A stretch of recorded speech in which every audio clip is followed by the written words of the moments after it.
बजरंग बाण पाठ नहीं करना चाहिए। बजरंग बाण जिनको नहीं करना भाई मत करो, और अगर मुझसे पूछे तो 24 घंटे पढ़ो।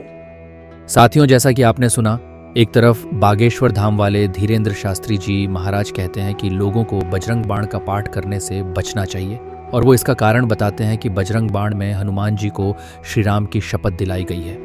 इसलिए आप बजरंग बाण का पाठ तभी करें जब आपको वास्तव में हनुमान जी की मदद चाहिए और जब कोई आपातकाल हो। वहीं दूसरी ओर रसराज जी महाराज के विचार इसके बिल्कुल उलट हैं, और उनके अनुसार आप जब चाहें और जितना चाहें बजरंग बाण का पाठ कर सकते हैं और इसका कोई दुष्प्रभाव हो ही नहीं सकता। साथियों, जब इतने प्रभावशाली कथावाचक और शास्त्रों के जानकार इस बात पर एकमत नहीं हैं, तो हम जैसे हनुमान के साधारण भक्तों की दुविधा का कैसे निराकरण हो? हम बजरंग बाण का पाठ करें या ना करें? क्या सच में भगवान का कोई पाठ हमें नुकसान पहुंचा सकता है?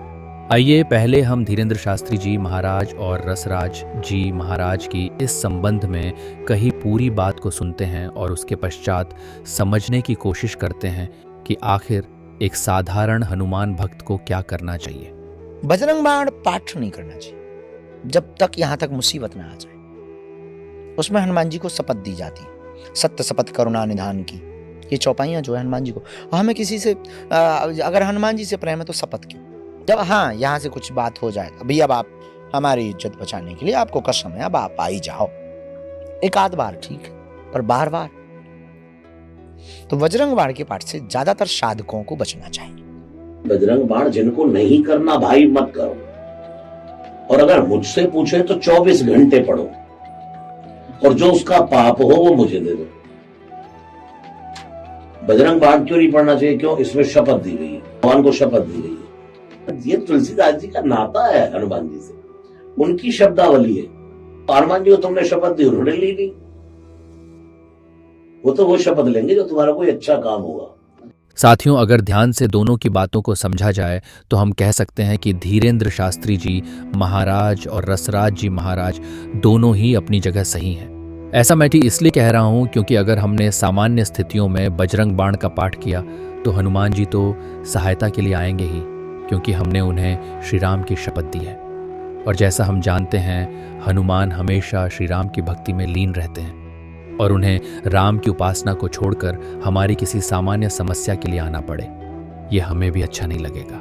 इसके अलावा बजरंग बाण में कई मंत्रों का समावेश है, और मंत्रों के अनुकूल प्रभाव के लिए उनका सही उच्चारण अत्यंत ही आवश्यक है। अन्यथा जिस उद्देश्य से मंत्रों का पाठ किया जा रहा है वह उद्देश्य पूरा नहीं होगा, और अर्थ का अनर्थ होने से आपके जीवन में तूफान भी आ सकता है। तो इसका मतलब रसराज जी महाराज गलत बोल रहे हैं? नहीं दोस्तों, ऐसा बिल्कुल भी नहीं है। अगर आपको संस्कृत अच्छे से पढ़ना आती है और आप मंत्रों का उच्चारण बिल्कुल सटीक और बिना त्रुटि के कर सकते हैं, तो आप जब चाहें और जितनी बार चाहें बजरंग बाण का पाठ कर सकते हैं। हनुमान जी को पता है कि कब आप कष्ट में हैं और कब आप बस भक्ति भाव से इसका पाठ कर रहे हैं। तो साथियों, अगर आप भी इस असमंजस में थे कि बजरंग बाण का पाठ करें या ना करें, तो मुझे उम्मीद है कि आज आपकी इस दुविधा का निराकरण हो गया होगा। जय बजरंग बली, जय श्री राम।